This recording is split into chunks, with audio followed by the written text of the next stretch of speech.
What's up guys, it's Ed from TechSource, and in this video we're going to be comparing the Asus STRIX GTX 1060 against the STRIX RX 480.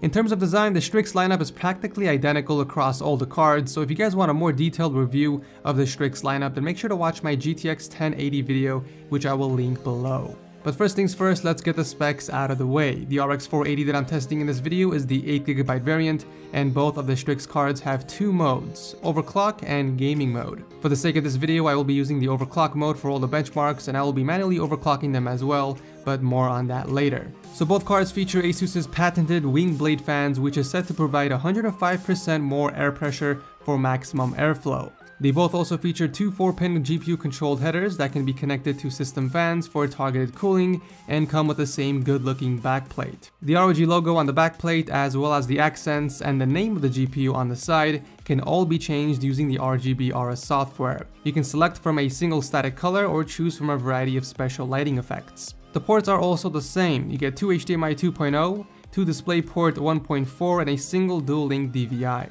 And finally, both cards use only a single 8-pin PCI connector. Looking at the power draw, we can see that the STRIX RX 480 consumes slightly more than the GTX 1060 and almost 50 watts more than the reference. Please keep in mind that both of the STRIX cards are set to the overclock preset using the software. For temps, we can see that the GTX 1060 runs slightly cooler than the STRIX RX 480, however the reference 480 definitely runs hotter during full load. So I'm definitely happy to see cooler numbers on both the STRIX cards, despite them being overclocked. By the way, these are the specs I'm using for my test bed, but without wasting any more time, let's jump into the gaming benchmarks.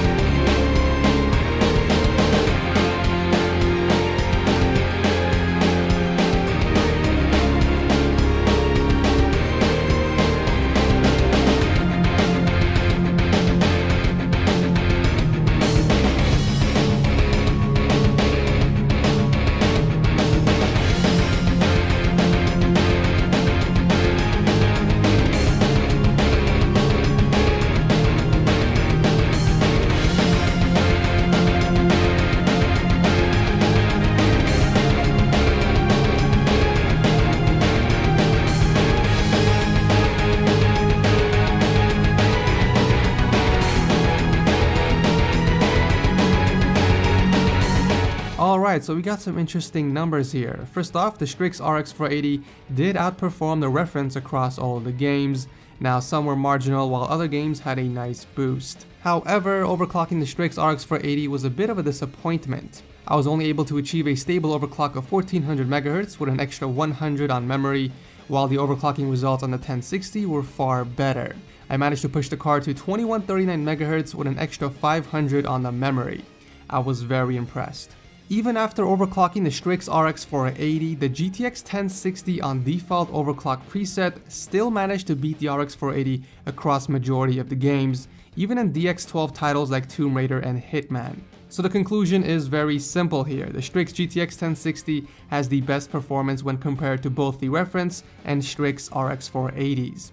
The STRIX 1060 is around 33% faster than the reference 480, and the STRIX RX 480 is around 8% faster than the reference. However, when looking at the overclock results, we can see a 7% FPS increase from the default overclock preset on the GTX 1060 and a 4.5% FPS increase on the RX 480. So the STRIX GTX 1060 not only offers better performance out of the box compared to the STRIX RX 480, but it also overclocks higher, resulting in a much better performance overall. As always, if you guys enjoy these GPU comparisons, be sure to hit that like button because I do have a ton more coming up.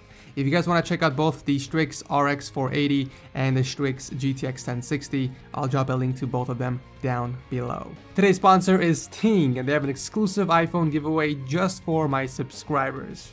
Go to techsource.ting.com or click on the link in the description section and enter for your chance to win an iPhone 6 and $50 Ting credit. It's completely free and you have nothing to lose, so make sure you guys go and do that right now.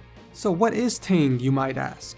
They are a mobile phone service that is helping people save a lot of money on their monthly cell phone bills. You guys would be surprised to find out how much money you can save on your monthly phone bill. I recently found out that I can save around $150 on my monthly phone bill if I use Ting instead of AT&T. And that's because you only pay for what you use. So definitely check out the calculator, guys, by visiting techsource.ting.com and find out how much money you guys can save. By the way, if you're stuck in a contract, then don't worry, because Ting will actually offer 25% credit of your ETF, up to $75 per device, for making the switch over. So if you guys are interested, make sure to visit techsource.ting.com and also play around with the calculator and find out how much money you guys can be saving, and also let me know by dropping a comment down below with your monthly savings. So basically, thank you guys so much for watching as always, and I will see you in the next video.